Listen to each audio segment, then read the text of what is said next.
नमस्कार, मैं हूं सच्चिदानंद वशिष्ठ। सज्जनों, हम घर बनाते हैं और घर बनाने के बाद कितने सपनों के बाद तो हमारे सपनों का घर होता है। कितने विचार किए, कब से हम सोच रहे हैं, कब से हम कामना कर रहे हैं, तब तो जाकर के घर का हमारा बना। और घर का जब प्रवेश हम करते हैं उस समय पर कुछ भूल हम कर जाते हैं। कुछ भूल क्या कर जाते हैं? देखिए, घर जब बनाते हैं तो नींव की खुदाई होती है, जमीन की खुदाई होती है, कितनी ही जीव हिंसा होती है। और उसके पश्चात हम मकान बनाते हैं तो मकान के भी यहाँ पर शास्त्र ये कहता है जिस मकान पर आप वास कर रहे हो तो वास्तु आपके नीचे जो है विराजमान है, वास्तु के ऊपर आप टिके हुए हो। तो जब तक वास्तु पूजा नहीं करोगे उस घर में सुख शांति से रहना बड़ा मुश्किल हो जाता है। इसलिए जब भी गृह प्रवेश करें तो कितने ही लोगों को हम देखते हैं, पंडित जी उस दिन का गृह प्रवेश है, आप आ जाना, मुहूर्त करवा जाना। पंडित जी गए, नवग्रह गणपति मातृका की पूजन करवाई, छोटा सा हवन करवाया और प्रवेश करवा दिया। ऐसा नहीं। गृह प्रवेश करते समय वैसे तो हमें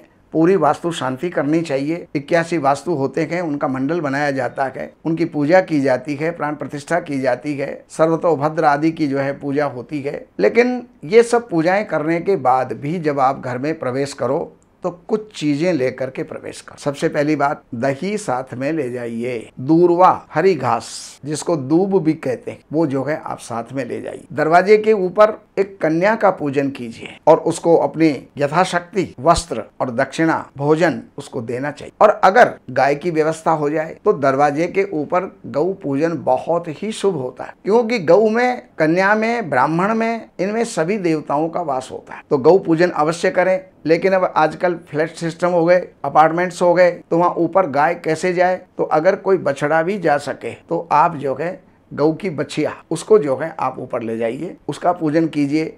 और अगर यह भी सुलभ नहीं है तो गौ के निमित्त घास का संकल्प कर लीजिएगा, हरे चारे का संकल्प कर लीजिएगा, किसी गौशाला के अंदर आप वो जो है दान कीजिए। इतना करने के बाद जब घर में प्रवेश करें तो सबसे पहले शंख बजाते हुए ब्राह्मणों को साथ में लेकर के अंदर आप जो है प्रवेश करें। घर की बहन बेटियां, सौभाग्यशाली स्त्रियां ये जो है घर के अंदर प्रवेश करें। और घर में जाने के बाद सबसे पहले अग्नि की पूजा करें, क्योंकि अग्नि हमारी अन्नपूर्णा देवी का भंडार है जिसको हम रसोई कहते हैं। तो अग्नि की पूजन करके नल देवता की पूजन करें, क्योंकि जल नल के माध्यम से ही हमको प्राप्त होता है। तो ये सब पूजन करने के पश्चात अपने घर की तिजोरी की पूजा करें। घर के ऊपर एक ध्वजारोहण करें, ध्वजा लगाएं और 10 झंडियां 10 दिशाओं के अंदर आपको लगानी चाहिए। फिर देखिए आपके घर की जो है घर कितना संपन्न होता है, कितना सुखी होता है, स्वर्ग जैसा बन जाए। बाकी और भी जानकारियों की आवश्यकता है तो इन नंबरों के ऊपर आप संपर्क करके